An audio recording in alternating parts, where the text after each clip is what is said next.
Quando pensamos em ficção científica no cinema, é mais do que comum a nossa mente nos remeter aos grandes clássicos vindos do cinema internacional, sobretudo os blockbusters oriundos de Hollywood. Com orçamentos astronômicos, elencos de peso, diretores renomados e roteiros que costumam adaptar as obras literárias do gênero, os principais exemplares do cinema sci-fi abordam temáticas que versam entre o apuro científico e a completa fantasia. Desde viagens no tempo, a possibilidade de vida no espaço sideral, religiões que conferem poderes telecinéticos e tiroteios com armas lasers. Logo, quando pensamos no gênero, vem à tona filmes consagrados do cinema americano, como Matrix, O Exterminador do Futuro e De Volta para o Futuro, animações japonesas como Metrópolis, Akira e Ghost in the Shell, e em títulos do cinema europeu, como O Quinto Elemento e o recente Valerian, A Cidade dos Mil Planetas. Mas, e quanto ao Brasil? Teremos representantes dignos da ficção científica no cinema nacional? A resposta, apesar de afirmativa, ainda está longe de corresponder ao potencial da sétima arte em nosso país e que, infelizmente, ainda não recebe o devido mérito, seja internacionalmente ou mesmo pelos próprios brasileiros. É bem verdade que o nosso cinema tem uma predileção para filmes voltados ao gênero do drama, como O Bicho de Sete Cabeças, Que Horas Ela Volta e Lavoura Arcaica, para a comédia como O Alto da Compadecida, Se Eu Fosse Você e Minha Mãe é uma Peça, para o gênero da ação policial como Tropa de Elite 1 e 2, Polícia Federal, A Lei é para Todos e Alemão. E também para documentários como Ônibus 174, Garapa e Democracia em Vertigem.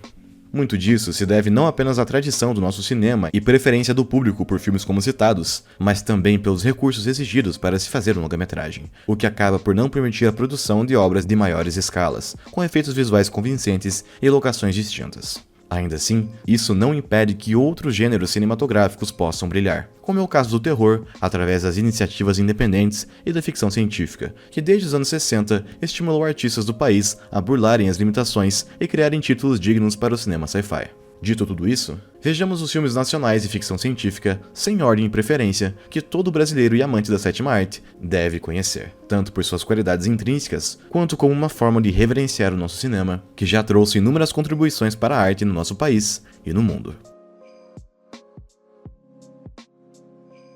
Embora o filme tenha artistas internacionais, como o roteirista espanhol Carlos Peligral e o diretor italiano Alberto Pierazzi, O Quinto Poder é uma obra nacional que mescla ficção e suspense ao melhor estilo de Alfred Hitchcock, mostrando um futuro distópico onde agentes de outra nação usam tecnologia para dominar a mente dos brasileiros, para dessa forma controlarem o país e recolherem seus bens e riquezas.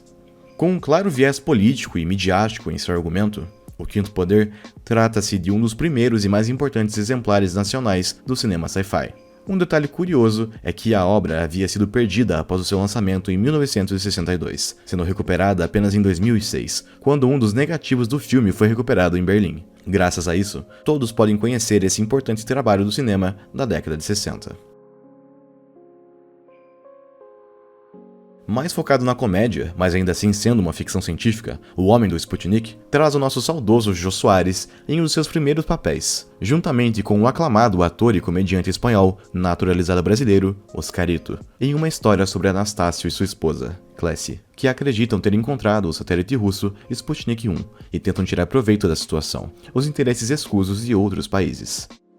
Considerado pela Abracine como um dos 100 melhores filmes brasileiros de todos os tempos, o filme do diretor Carlos Manga é um verdadeiro clássico do cinema nacional e um excelente representante brasileiro, tanto no gênero da comédia quanto no da ficção científica.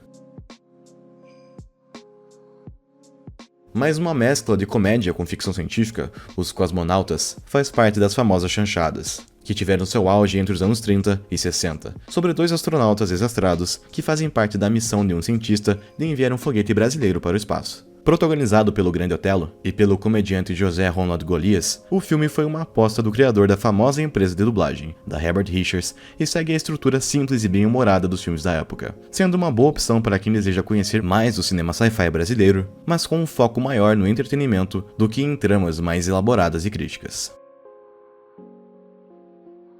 Ficção científica do versátil diretor baiano Roberto Pires, Abrigo Nuclear, conta com a história de sobreviventes humanos tendo que lidar com a realidade distópica onde o planeta Terra foi tomado pela radiação e agora todos precisam se abrigar no subterrâneo para impedir a extinção humana. Firme em abordar os temores acerca da energia nuclear no país, além de seu uso em armamentos e ameaças constantes da Guerra Fria, a obra de Roberto Pires ainda se mantém relevante e é um dos melhores títulos a representar o cinema brasileiro, com seu diretor burlando as dificuldades orçamentárias para contar a história de um futuro distópico, ao melhor estilo das grandes ficções científicas pós-apocalípticas.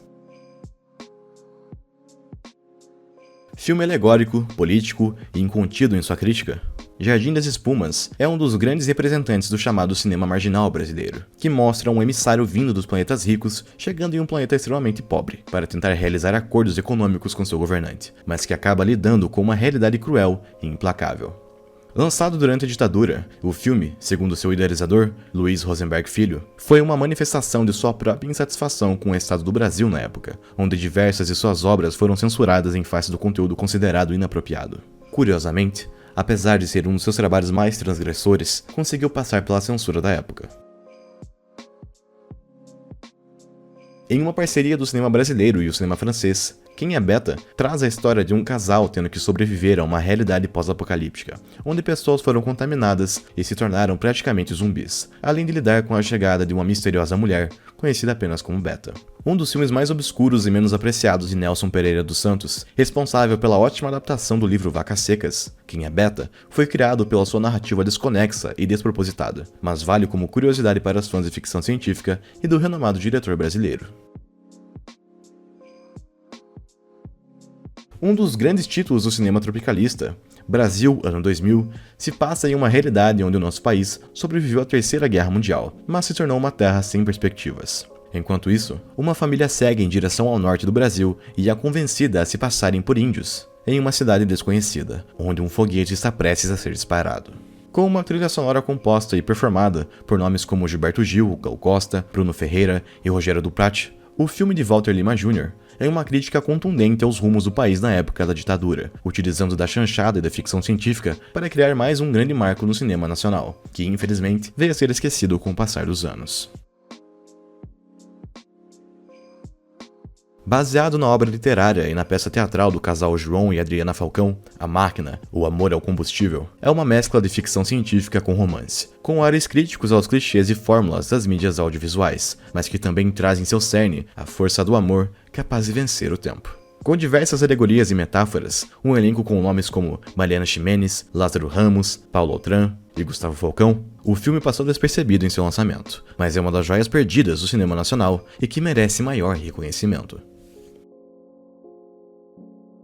Ao melhor estilo da consagrada trilogia De Volta para o Futuro, O Homem do Futuro é uma divertida comédia romântica com elementos de ficção científica, que, como o próprio nome indica, brinca com o conceito de viagem no tempo, através da invenção do protagonista, Zero, interpretado por Wagner Moura. Apesar de não ter sido um sucesso comparável a de outros filmes nacionais titânicos como Tropa de Elite e Cidade de Deus, o filme conseguiu superar os seus custos em bilheteria e foi bem recebido pelo público e pela crítica, seja pelos efeitos visuais competentes em um filme nacional, pelo elenco carismático e pela trama que, apesar de bastante familiar, conta com um apelo da temática sobre viagem no tempo para retornar ao passado e corrigir os erros e escolhas de vida. Um dos exemplares mais recentes e também mais aclamados do cinema nacional da ficção científica, Branco Sai, Preto Fica, também traz a temática da viagem no tempo, mas dessa vez para mesclar ficção e realidade em um formato quase documental, onde um viajante do futuro retorna para o fatídico dia, na década de 80, em que os atos de repressão policial causaram vítimas em um baile na Ceilândia, região do Distrito Federal. Vencedor de prêmios e elogiado pela crítica especializada, Branco Sai, Preto Fica é uma obra que denuncia questões ainda tabus em nossa sociedade, como a repressão policial, o racismo e as desigualdades sociais, de maneira inteligente e intrigante, mostrando mais uma vez que é possível criar bons filmes com áreas de ficção científica sem perder os altos valores de produção. Com todo o exposto, percebemos o quão rico o cinema nacional é, repleto de exemplares pouco conhecidos, mas de grandes virtudes e méritos, inclusive em produções de um gênero ainda pouco explorado em terras brasileiras, como é o caso da ficção científica. Ainda poderíamos citar outras obras que flertam com o sci-fi, como Os Trapalhões na Guerra dos Planetas, ou em contribuições de artistas brasileiros em produções internacionais, como no curta The Flying Man, de Marcos Alqueires, e as participações de atores e atrizes brasileiros como Alice Braga e Wagner Moura em filmes como Elysium. Seja como for, Essa pequena lista contém obras mais do que recomendáveis para todos aqueles que desejam conhecer mais sobre a produção nacional na sétima arte. Para que, quem sabe dessa forma, o nosso cinema algum dia venha a deter o valor merecido, ao começar pelos próprios conterrâneos dessa terra fértil, chamada Brasil.